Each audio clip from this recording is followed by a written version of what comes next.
जादव जाति नहीं, कांटा है जो सबकी आंखों में चुभता है। कोई भी लड़ाई यादव के बिना न शुरू हो सकती है और न ही पूरी। हम विस्तार से इस पर एक आज स्टोरी आप लोगों को बताएंगे। किसकी स्टोरी है, किसने इस बात को कहा है, वह भी हम पूरा खबर में बताएंगे।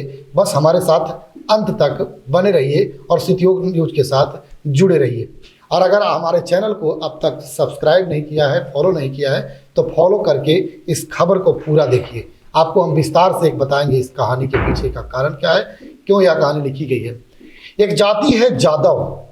बिहार सरकार के फर्जी और भूतहा जाति सर्वे के अनुसार उसकी आबादी लगभग 15% है। मतलब बिहार का हर 7वां व्यक्ति जादव है।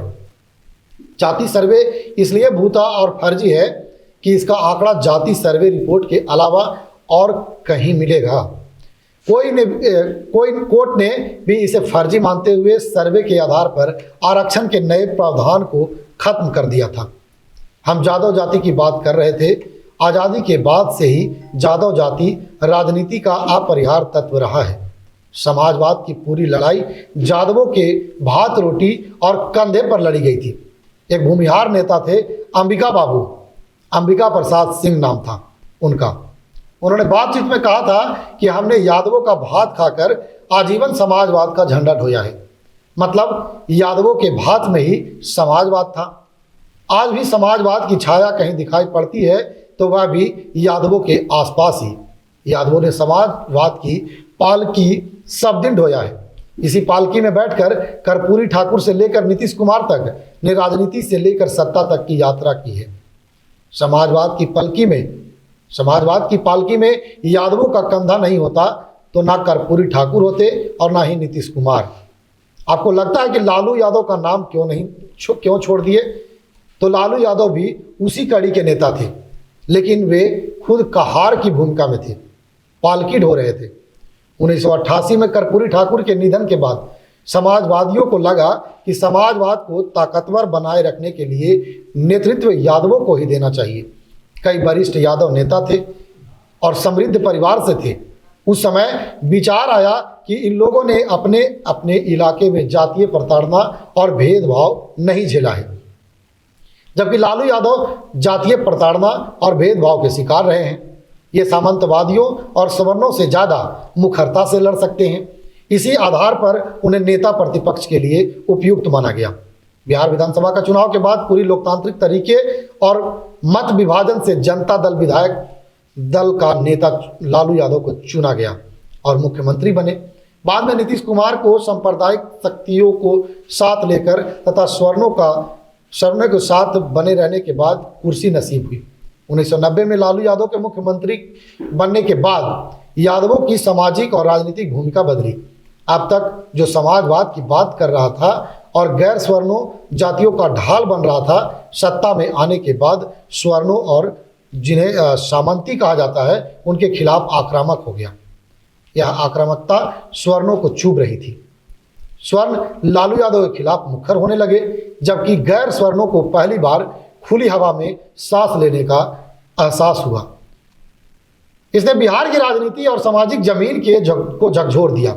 लालू यादव ने सामाजिक सम्मान और सत्ता बोध को अपना मुखर एजेंडा बनाया। इसका दूरगामी असर बिहार की राजनीति पर पड़ा। लालू यादव के लगातार सत्ता में रहने से यादव जाति का रूपांतरण कांटे में हो गया। यह कांटा स्वर्णों को चुभ रहा था। नीतीश कुमार ने अपनी दुकान जमाने के लिए उस कांटे को गैर स्वर्णों को चुभाना शुरू किया। सामाजिक सशक्तिकरण और सामाजिक सम्मान की लड़ाई को यादवों के खिलाफ हथकंडा के रूप में इस्तेमाल किया। नीतीश कुमार ने स्वर्णों के साथ गैर यादव पिछड़ी जातियों को जोड़कर यादवों के खिलाफ नफरत की राजनीति शुरू की। नफरत की राजनीति सभी जातियों को पसंद आ रही थी, इसलिए सबने नीतीश कुमार का जयकारा शुरू कर दिया। लेकिन नीतीश कुमार के सामने जब भी अस्तित्व का संकट आया, दौड़कर यादवों के दरवाजे पर भी नाक रगड़ते नजर आए। यहाँ यादवों की जगह लालू यादव शब्द का इस्तेमाल ज़्यादा उपयुक्त रहेगा। 2014 का राज्यसभा उपचुनाव हो, 2015 का विधानसभा चुनाव हो या 2022 में जदयू के निगल जाने का भाजपा का अभियान हो, या बार बार नीतीश को संजीवनी लालू यादव के दरवाजे पर ही मिली। जब भी स्वर्णों और भाजपा ने नीतीश कुमार को तकियाया लतिया कर सत्ता से बाहर करने का अभियान चलाया, नीतीश अस्तित्व बचाने के लिए यादवों के दरवाजे पर ही गए। लेकिन जब हालात सुधरी तो फिर यादवों को गलियाते हुए वे कहाँ चले गए? उसी दरवाजे पर चले गए और उस दरवाजे पर सत्ता की वे जो हैं चाबी अपने पास रखे हुए। ऊपर से जुमला मार दिया कि अहीर का दही खट्टा था। यादव अब जाति नहीं कांटा बन गया है।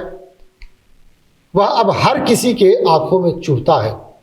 जिसके लिए लाठी उठाता था और जिस पर लाठी उठाता था, दोनों एक साथ आकर एक स्वर से यादवों को गलिया रहे हैं।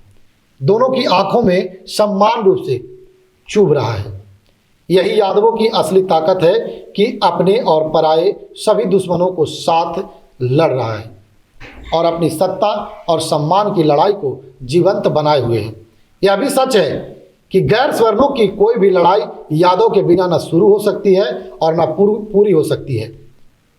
हालांकि आपके दिमाग में यह चल रहा होगा कि यह कथन किसने कहा और क्यों कहा गया। तो आपको बता दें कि पटना के एक पत्रकार हैं वीरेंद्र यादव, जो अपने नाम से एक पत्रिका निकालते हैं, मासिक पत्रिका, और वे इस तरह की स्टोरी बेबाक तरीके से लिखते रहते हैं।